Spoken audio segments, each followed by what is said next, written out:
So with the Snake Eater remake coming out within either this year, I think it's next year, right? 2024, maybe 2025, because that's just how delays go down. But with that thing being on the horizon, it's very easy to go back to the original Snake Eater and try to see the bad parts about it as something that's aged poorly. And something that comes up usually all the time when I talk about it or other people talk about it are the pressure controls. This control scheme of aiming and shooting in MGS2 and MGS3 kind of hold these games back and really make us feel their age when we try to play them. Here's the thing though, I don't think it's a matter of them being aged. I don't think this control scheme has anything to do with the time in which these games were made. I think they were just bad game design and a failed attempt to do something that a later series would do better. Because it's not like a game that tried to be photorealistic, aging poorly because it just couldn't achieve photorealism at the time. This control scheme was actually a conscious effort on behalf of Kojima Productions to try and do more with what he thought was a limited set of buttons on the controller. You see, Kojima always dreamed big. I'd argue too big.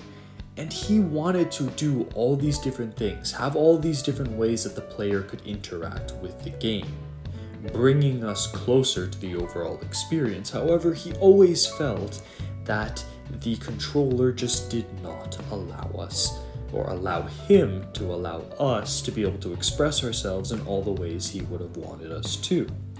So the philosophy behind this pressure controls was to add contextual button prompts, which means that if you hold a button a certain way, it can do a variety of different actions. Therefore, in theory, fixing this whole issue of not having enough buttons. If you can make one button do more things, then you don't really need more buttons, right?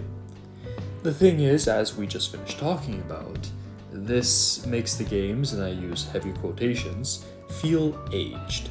However, I want to point out that, again, this isn't aged because there's another game series that uses this concept and uses it quite well. And actually, during the development of Metal Gear Solid 4, Kojima was actually trying to do the same thing that this game series was trying to do. This game series was the Assassin's Creed series. You see, during the development of Metal Gear Solid 4, Kojima wanted to create more of an open type environment with free flow movement in which you could hold down different buttons to have Snake run, walk, sneak. All of this would be contextually mapped. However, Kojima, as we know already through Metal Gear Solid 2 and 3, really struggled to get this done. Then the original Assassin's Creed came out and did this with contextual button prompts, with its, social stealth, with walking, running, and full-on sprinting having different consequences. So you could move faster, but guards would notice you more, people would point you out, etc., etc. Now, if you watch the behind-the-scenes documentaries about the making of Metal Gear Solid 4, Kojima expresses that he and his team got really depressed and almost ceased working on Metal Gear Solid 4 for like a week after Assassin's Creed came out and, showed that it could be done what they were trying to do. Now, for every other member of Kojima Productions that worked their ass off to try to get this to work but couldn't, my heart goes out to you. I'm sure you worked very hard in really shitty conditions with someone that was trying to take credit for every little thing you did. My heart goes out to you. But for Kojima specifically, you little fucking weasel of a man, I am so happy that this happened and you got a little reminder just of how inadequate you can be, how you're nothing but big ideas with no means of practical application for these ideas. And half the time, these big ideas just have something to do with pee or poop. Take a look at the Metal Gear series or Death Stranding, and you could see 90% of this guy's gaming genius is just a scat fetish. But anyways, This brings us to Assassin's Creed. Specifically, I want to talk about Assassin's Creed 2, because while Assassin's Creed 1 definitely nailed the control scheme, Assassin's Creed 2 really managed to make an open world that flowed with this control scheme. The Assassin's Creed 1 world felt a little stale, without personality, and the same could go with the characters, but Ezio's story in Assassin's Creed 2 really does feel timeless. So I'm Pliskin, and today we're going to talk about some games that really haven't aged. Can't even eat a snake during a mission, huh? I wouldn't mind eating you. What? Now, I'm going to be honest with you. I never really liked Assassin's Creed growing up. If anything, I played the first game as a kid just because we had it on our Xbox 360 and, my parents didn't get me a lot of M-rated games, so when I saw this thing, I was like, ooh, wow, it's M, I definitely want to play it. But I never really got into the mainline series. Assassin's Creed 2, Brotherhood, Revelations, Black Flag. That was more of my brother's forte. However, over the years, he kept on recommending Assassin's Creed 2, and back in 2021, I actually gave it a try. Using the Series X's backwards compatibility, I popped in Assassin's Creed 2, and I had so much fun.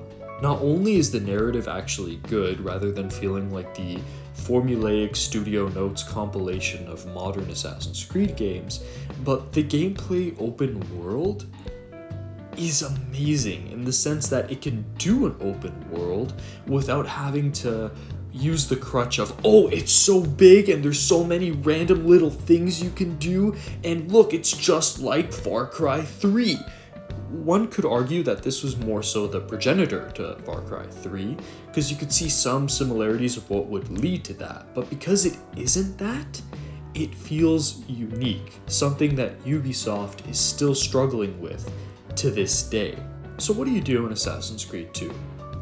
Well, for the majority of the time, you're sneaking around in cities. Now, this isn't hiding in the grass or taking cover behind a wall, you're hiding in plain sight. And this is interesting on a mechanical level because this means that you need to find ways to blend in.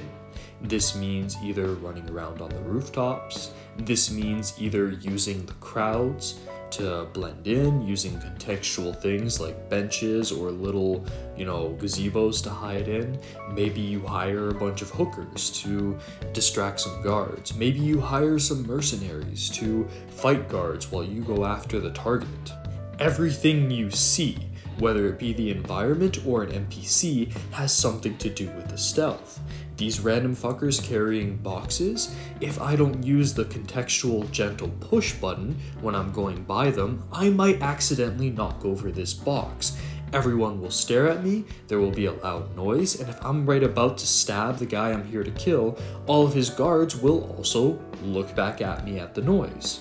So even something as simple as someone carrying a box has a purpose in the sandbox of Assassin's Creed stealth.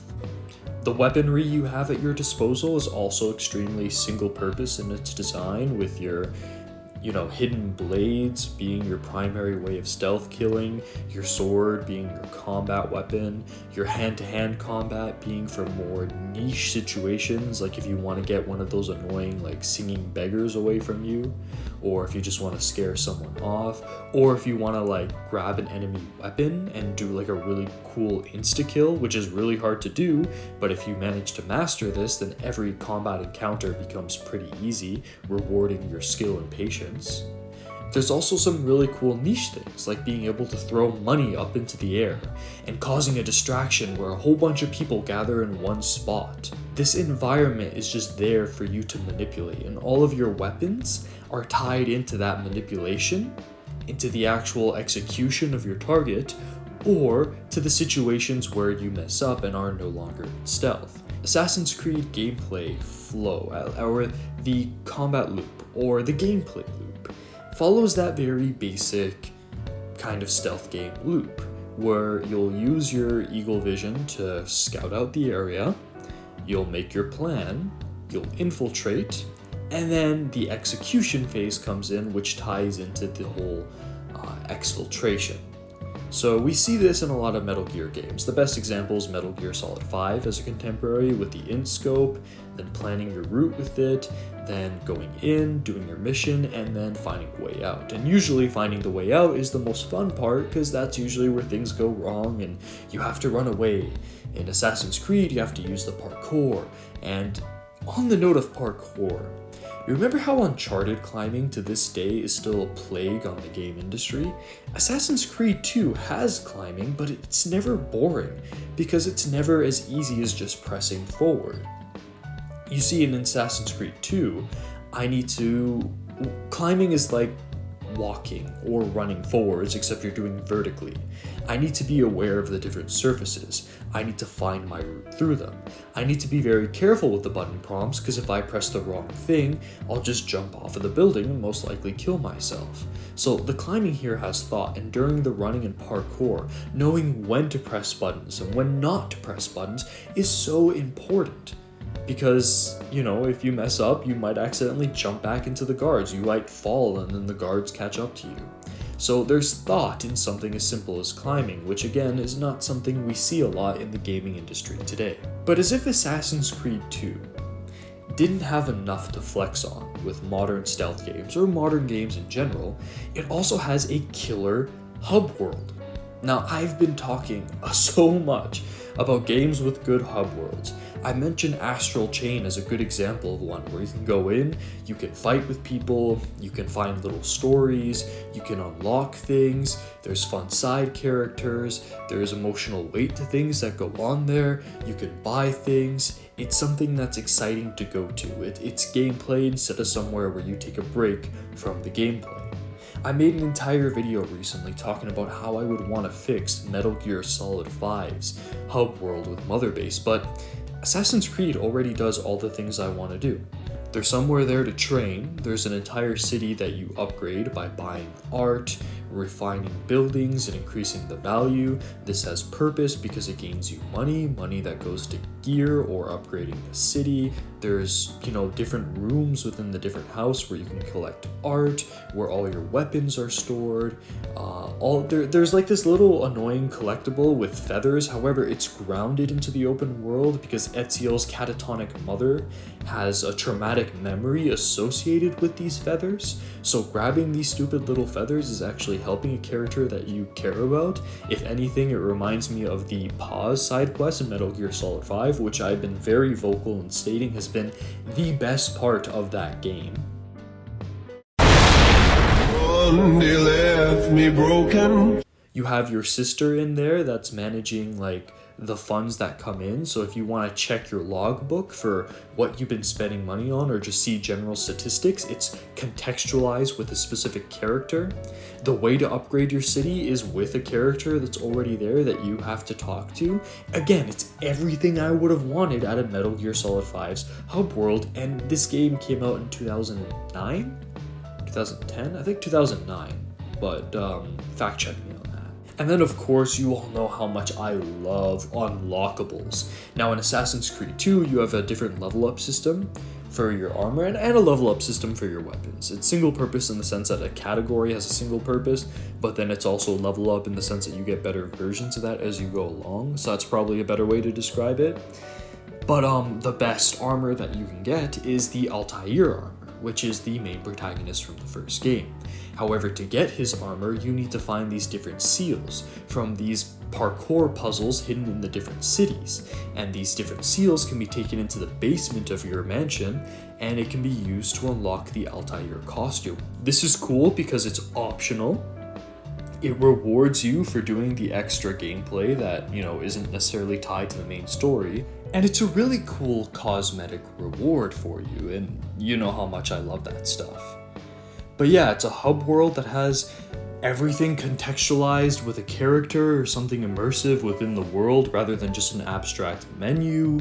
There's a crazy unlock that rewards exploration. The gameplay flow is amazing. It's everything is intentional and everything is executed well.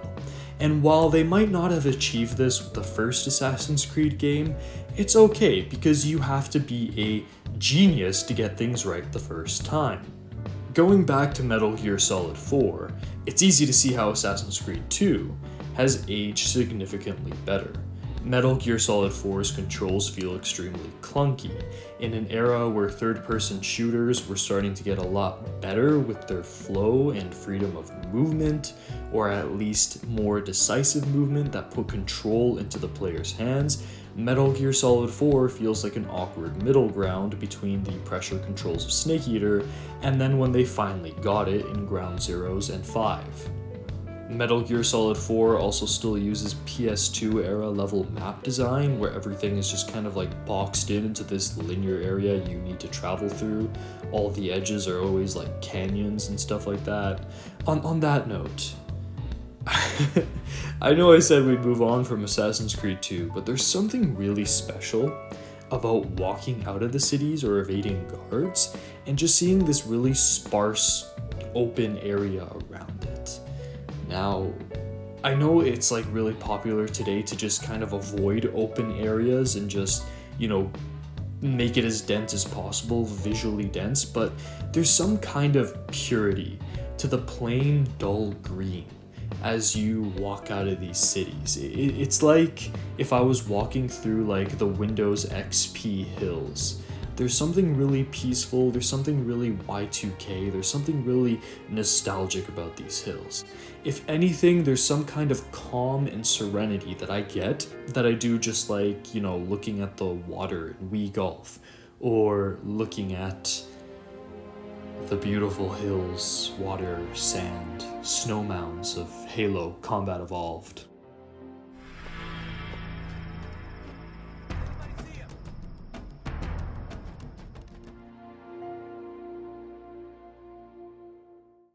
This brings us to Dishonored. Now, Dishonored is pretty fucking amazing. Now, I know I was just talking about like density and openness. Dishonored is the master of density. Now, you see, Dishonored, unlike Assassin's Creed 2, doesn't try to go for like the open world approach when you're sneaking through a city, but instead tries to give you a city block and fill it in with as much personality as possible. Here, everything is contextualized in the world, in your hub. There's always a character tied to whatever you're trying to do, and you're never really stuck looking in menus except for when you're upgrading your powers, but I'll give that a pass. Now, Dishonored has pretty slow movement. Its, non-lethal takedowns are very contextual in the sense that you need to get the guy from behind. It might feel awkward and clunky. However, I wouldn't say this game has aged poorly, because all of these factors were taken in mind by the developers when they gave you the option to use powers. Now, of course, the one we're going to be talking about today, because one, I don't want to spoil everything in Dishonored if you haven't played it, and two, I don't want this video to be too long, but Blink. Blink essentially speedlines the execution phase of the stealth gameplay loop and the exfiltration phase. Because with Blink, you can just warp to a certain location. You need to get in somewhere really fast, you blink. You need to get out of somewhere really fast, you blink. You want to reposition yourself to do more scouting, you use Blink. You want to get in position to do a non-lethal or lethal takedown, you use Blink. It's a very satisfying and snappy movement style, and goes perfectly with Dishonored's level design, which honestly is its biggest strength. You can play through this entire game without powers, you can play through this entire game with powers. The map will cater to everything you do.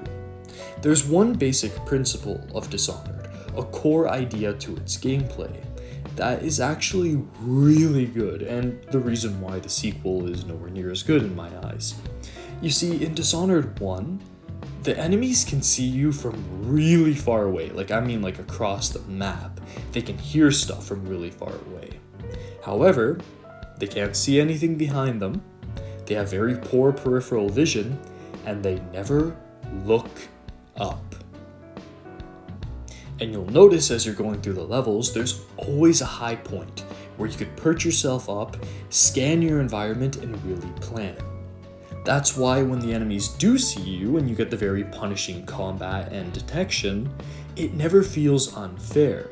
because you always have all the tools you need, with powers or without powers, simply through the tightest fuck level design to always be in a position of power where you can overlook an area that you're in, whether it's a hallway indoors or whether it's a courtyard outside. Corvo always has the ability to climb up, and the enemies never have the ability to see him when he's undetected up there. And since 90% of the stealth genre really comes down to scouting and planning, whereas, your infiltration, your execution, and then your exfiltration is just like the final 5 minutes of what you're doing, this is really good because it always allows you to do that planning and do that scouting anytime you want. And that makes it feel like a really good stealth game. Also, relating this to Metal Gear, I want to say that Dishonored knows how to do non-lethal. You see, whenever you want to play non-lethally in Metal Gear or do something just generally the sneakiest way, it always boils down to this. This is fucking boring. Assassin's Creed 2, I'm using hookers to sneak through a crowd and distract guards while I stab a guy in the back, and then parkour across a building and then run into the Windows XP hills. In Dishonored, I am finding this religious zealot, knocking him out, carrying him to a chair, tying him into that chair, and then branding his face with something that's gonna cast him as an outsider for the rest of his life, stripping him from all of his status and power. Taking care of him non-lethally, but still giving him what he deserves. There's a satisfaction when I see Corvo mash that brand into his face, knowing I'm not killing this guy, I'm just ruining his fucking life. It's a satisfaction that this will never give you. And Dishonored does this in almost all of its missions. Its non-lethal methods will leave you thinking, damn, would I have been better off? Would the nicer option been to have just killed this person? And yeah, that's pretty cool. That's what I want out of non-lethal. I want creativity. I don't want this. And of course, something that keeps Dishonored from aging is its really cool fucking hub world. Again, you can buy things, you can explore, there's secrets, there's danger. Metal Gear Solid series has the codec. Here you can just talk to people and hear their thoughts, but then you also have this supernatural device that lets you hear their heart secrets, and that kind of acts like a real-time codec where you can point it at anyone or anything in the world and just hear extra facts about them. So if you want to learn more, you can, but like the codec, it's mostly optional. I say mostly optional because there's been times in the Metal Gear series where you're just forced to be in a codec for an hour, and that sucks. So yeah, right here with this little tool, allowing you to just point and learn things is a much better way and has aged so much better as a means of obtaining information about people in the world than even Metal Gear Solid 5's in-scope, where you just go and then Ocelot tells you something you've heard a million fucking times. Dishonored features a trank dart, however, you never aim down the sights with it. It's something that has this weird kind of auto lock, so you have to time your shots when you shoot it. You can upgrade it to be able to use it in combat and just do it to knock out a couple guys and then disappear really quickly. Since there's no CQC mechanic, it's just this balanced kind of sword fight with parrying, defending, and attacking, but that leads to lethal encounters, so the trank gun is actually really useful for non-lethal playthroughs. However, it's still much more engaging than this. So I've gone on and on about Assassin's Creed 2 and Dishonored, games that have amazing stealth loops, games that have amazing sandboxes, games that are amazingly balanced, and games that have pretty cool fucking hub worlds. These are all things that the Metal Gear series has struggled with again and again. Even at its peak, I really need to stress this. The bad choices weren't a matter of age, it was just poor choices on the developer's behalf, not understanding really how to do more with the controller. Dishonored, Assassin's Creed do so much more with the controller, and they do so much more with their gameplay. And they take a lot of the factors that we see, or better yet, want to see in Metal Gear and already execute them. So especially now, in this time where we're waiting for Snake Eater's release, and you've already played through Snake Eater maybe like 2 or 3 times in the past couple months, and you want to do something a little different to get that stealth itch, I would really recommend Assassin's Creed 2 and Dishonored. They might be old games now by, today's standards, but they definitely don't feel like it. You know what else is a game that doesn't feel like it's aged? Halo 1 Combat Evolved.